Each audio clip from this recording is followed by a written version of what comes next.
concept of using secondhand or discarded materials, I carefully consider the ecological implications of my art.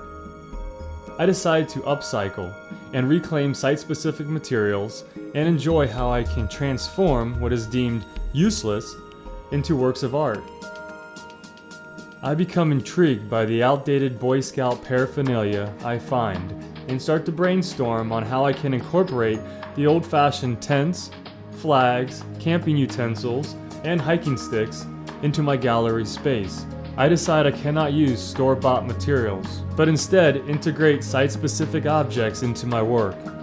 In fact, all the typical art supplies used in this project, even the paper and charcoal, were considered junk supplies. Scavenging was the active side of the process, which led to the contemplative aspect. Starting as a series of photos taken while walking in the Ozarks and reading a collection of poems by Matt Russell, a veteran of the US-led war in Afghanistan.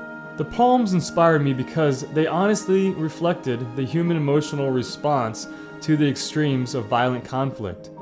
War Trail is a series of 8 charcoal drawings, rendered on recycled paper and framed by hanging them from hiking sticks in the darkness of a metaphoric camping tent, and in a space where only a flashlight illuminates the art. As you are in the tent, compelled to focus on each individual piece of art using only a small light, keep these things in mind. How important are you? How in control do you feel? Is your life getting harder or easier? How do you feel about your own mortality? Do you ever feel your life is not about you? These questions run counter to one's ego, which does not welcome the weakness in oneself, let alone others. Yet, like the collective memories of a war, which cannot be buried or forgotten, these questions of one's individual fragility cannot be denied.